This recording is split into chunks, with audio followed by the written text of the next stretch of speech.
Hi friends, welcome to my channel. இன்றைக்கி நம்ம சேனலில் என்ன பார்க்க போகிறோம் பார்த்தீங்கன்னா, இன்றைக்கி எஸ்பிஓட அப்டேட் பார்க்க போகிறோம். நான் வந்து எஸ்பிஓ போர்ட்டலை ஆல்ரெடி ஓப்பன் பண்ணி வச்சுருக்கேன். நீங்களும் ஓப்பன் பண்ணிக்கோங்க, சரிங்களா? ஃபஸ்ட்டு பார்த்தீங்கன்னா, சார் வந்து நோட்டீஸ் போல் ஜூன் 1 நிறைய ஆடியோ கொடுத்துருக்காங்க. நைட் போல் கிட்டத்தட்ட ஒரு 9 ஆடியோ கொடுத்துருக்காங்க. அது எல்லாருமே கண்டிப்பாக கேளுங்க. கேட்டால் மட்டும்தான் நம்ம நெக்ஸ்ட்டு எஸ்பிஓவில் கண்டினியூ பண்ணுறது. அதுக்கான டீட்டெயில்ஸ் எல்லாமே அதில் கொடுத்துருக்காங்க, சரிங்களா? அதை கேட்டுட்டு அதுக்கப்புறம் இன்றைக்கி ஜூன் 3 இன்றைக்கி மத்தியானம் ஒரு வீடியோ ஒன்று கொடுத்துருக்காங்க. அதையும் எல்லோரும் கண்டிப்பாக பாருங்கள். பார்த்துட்டு நம்மளோட வெப்சைட், அதாவது நம்ம எஸ்பிஓ போர்ட்டலை ஓப்பன் பண்ணி உங்கள் ஐடியை நீங்கள் லாகின் பண்ணிக்கோங்க. லாகின் பண்ண உடனே நமக்கு வந்து ஃபஸ்ட்டு என்ன வரும் பார்த்தீங்கன்னா, நமக்கு வந்து நம்மளோட ஐடி ஓப்பன் ஆகும், சரிங்களா? ஓப்பன் ஆன உடனே நமக்கு வந்து நான் வெயிட் பண்ணுங்கள். இப்போ நான் என்னோடய ஐடியை வந்து நான் லாகின் பண்ணி ஓப்பன் பண்ணுறேன், சரிங்களா? ஓப்பன் பண்ண பிறகு நமக்கு அதில் ஒரு ஃபார்ம் கொடுத்துருக்காங்க, சரிங்களா? இப்போ என்னோடய ஐடி நான் ஓப்பன் பண்ணுறேன். இப்போ ஓப்பன் பண்ணோன்னே பாருங்கள், இதில் வந்து அக்செப்ட் பண்ணுறவங்க இத்தனை பேர், கண்டினியூ பண்ண விருப்பம் இருக்கிறவங்க இத்தனை பேர், ரிஜெக்ட் பண்ணவங்க இத்தனை பேர்னு இதில் வந்து தெளிவாக கொடுத்துருக்காங்க. இதுக்கப்புறம் கீழே அப்படியே ஸ்க்ரால் பண்ணிட்டே வந்தீங்கன்னா கீழே வந்து நிறையா ஃபார்மாலிட்டிஸ் கொடுத்துருக்காங்க, சரிங்களா? கம்பெனி ரூல்ஸை கரெக்டாக ஃபாலோ பண்ணுறதுக்குள்ள ஃபார்மாலிட்டிஸ் கொடுத்துருக்காங்க. அதை வந்து நம்ம தமிழில் அண்ட் இங்கிலீஷில் இருக்குது. கரெக்டாக நீங்கள் நல்லா படித்து பார்த்து அதுக்கப்புறமா 1க்கு 2 டைம்னாலும் படித்து பாருங்கள். புரியலைன்னா திரும்ப இருக்கவும் படித்து பாருங்கள். படித்து பார்த்துட்டு ஒன்று டிக் பண்ணுங்கள். டிக் பண்ணிவிட்டு நீங்கள் வந்து இதெல்லாம் நீங்கள் கரெக்டாக கொடுத்துக்கிங்களா அப்படிங்கிறத ஒரு டைம் பார்த்துக்கோங்க. ஏன்னா அதுக்கப்புறம் நீங்கள் வந்து கீழே வந்து அக்செப்ட்டுங்கிறது இருக்குது. ஏன்னா இதை வந்து நீங்கள் ஃபுல்லாக டிக் பண்ணிவிட்டு நீங்கள் அக்செப்ட் கொடுத்தா மட்டும் போதாது, இது கரெக்டாக ஃபாலோ பண்ணணும். அப்படின்னா மட்டும் இந்த ஃபார்மை வந்து நீங்கள் ஃபில் பண்ணுங்கள், சரிங்களா?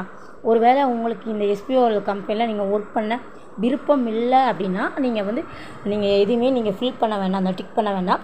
நார்மலாக நீங்கள் ரிஜெக்ட்னு கொடுத்துடலாம். அப்படியே ரிஜெக்ட் கொடுக்க முன்னாடி நீங்கள் ஆல்ரெடி வந்து சார் வந்து ப்ரொஃபைலும் பேங்க் டீட்டெயில்ஸும் ஆல்ரெடி வந்து ஃபில் பண்ண சொல்லியிருந்தாங்க. அது ஃபில் பண்ணியிருந்தீங்கன்னா பிரச்சனை கிடையாது. நீங்கள் ஃபில் பண்ணாமல் விட்டாலும் உங்களுக்கு அது வந்து லாஸ் தான். அதனால் நீங்கள் அதெல்லாம் ஃபில் பண்ணியிருக்கீங்களா என்னன்னு பார்த்துக்கோங்க. அதை பார்த்துக்கிட்டு நீங்கள் வந்து ரிஜெக்ட் பண்ணுறதா இருந்தாலும் ரிஜெக்ட் பண்ணிக்கலாம். அது உங்களோட சாய்ஸ் மட்டும் தான். இது முழுக்க உங்களை வந்து நீங்கள் மட்டும்தான் சுயமாக எடுக்க போகிற முடிவு, சரிங்களா? யாரையும் கம்பல் பண்ண போகிறது கிடையாது நீங்கள் ஒர்க் பண்ணுறது. அதனால் முழுக்க நீங்கள் நல்லா படித்து பார்த்துட்டு அதுக்கப்புறமா நீங்கள் ஒன்று டிக் பண்ணிக்கோங்க. நீங்கள் கண்டினியூ, அதாவது கம்பெனி சொல்கிற அத்தனை இன்ஸ்ட்ரக்ஷனை நான் ஃபாலோ பண்ணுவேன் அப்படின்னா நீங்கள் எல்லாமே படித்து பார்த்துட்டு நீங்கள் வந்து டிக் பண்ணிக்கலாம், சரிங்களா? நான் ஒன்று படித்து பார்த்து அதுக்கப்புறமா நான் டிக் பண்ணியிருக்கிறேன். ஏன்னா வந்து நான் எவ்வளோ நாள்னாலும் கம்பெனி பிரேக்கில் இருந்தாலும் நாங்கள் வந்து வெயிட் பண்ணுவோம் அப்படிங்கிறது தான். நாங்கள் ஃபுல்லாமே கம்பெனி எப்போ வேணாலும் புதுசாக ஃப்ரெஷ்ஷாக எங்களுக்கு வந்து ஒர்க் கொடுப்பாங்க அப்படிங்கிற 100% கான்ஃபிடென்ஸாக நாங்கள் இருக்கோம், சரிங்களா? அது மாதிரி உங்களுக்கும் அந்த நம்பிக்கை இருந்துச்சுன்னா கண்டிப்பாக நீங்கள் வந்து இந்த ஃபார்மை ஃபில் பண்ணிவிட்டு வெயிட் பண்ணுங்கள். கண்டிப்பாக கம்பெனி நமக்கு கரெக்டாக ஒர்க் கொடுப்பாங்க. இப்போ நிறைய விஷயங்கள் மாற்றம் கொண்டு வந்திருக்காங்க. அதனால் இந்த மாதிரி ரூல்ஸ் எல்லாம் இருக்குது. அது எல்லாருமே பொறுமையாக படிங்க. ஏன்னா வந்து நமக்கு வந்து டைமிங் கொடுத்துருக்காங்க. இன்னையிலேருந்து வெள்ளிக்கிழமை வரைக்கும் இந்த ஃபார்ம் வந்து ஓப்பனில் இருக்கும். அதுக்கு முன்னாடி நீங்கள் எல்லாருமே அந்த ஆடியோவும் ஜூன் 1 ஆடியோவும் கேட்டுங்க. ஜூன் 3 இன்றைக்கி போட்டிருக்க வீடியோவும் பார்த்துட்டு இந்த ஃபார்மை ஃபில் பண்ணுங்கள், சரிங்களா? இதெல்லாம் கொடுத்துட்டிங்க அப்படின்னா அதுக்கப்புறம் கீழே ஸ்ட்ரெயிட்டாக நமக்கு வந்து எல்லா அந்த டிக்கிங் கிளிக் பண்ணோன்னா நமக்கு அக்செப்ட்னு கேட்கும். அக்செப்ட் கொடுத்துருங்க, சரிங்களா? அக்செப்ட் கொடுத்தோடனே என்ன ஆகும் பார்த்தீங்கன்னா, நமக்கு வந்து சப்மிட் சக்ஸஸ்ஃபுல்லின்னு வந்துடும், சரிங்களா? அப்படின்னா நான் வந்து எஸ்பிஓவில் கண்டினியூ பண்ண விருப்பப்படுறேன் அப்படிங்கிறது அர்த்தம், ஓகேங்களா? அதே மாதிரி உங்களுக்கு விருப்பம் இல்லை அப்படின்னா நீங்கள் வந்து எந்த ஒரு டிக்கும் பண்ண வேண்டாம். அதை நீங்கள் ரிஜெக்ட் பண்ணிடலாம், சரிங்களா? ரிஜெக்ட் பண்ணிங்கன்னா உங்களுக்கு அடுத்த செகண்டே உங்களோட ஐடி வந்து கேன்சல் ஆகிடும், சரிங்களா? அதையும் பார்த்துக்கோங்க. இதெல்லாம் பார்த்துட்டு நீங்கள் அதுக்கப்புறமா நீங்கள் உங்கள் ஃபார்மை வந்து ஃபில் பண்ணிக்கோங்க. இதுக்கப்புறம் நேரடியாக நமக்கு வந்து கோ டு டேஷ்போர்டுக்கு போயிடும், ஓகேவா? என்னோடய டேஷ்போர்டும் அப்படி காமிக்குது பாருங்கள். இதுக்கப்புறம் நான் லாக் அவுட் கொடுத்துட்டு வெளியில் வந்துடுவேன், ஓகேவா?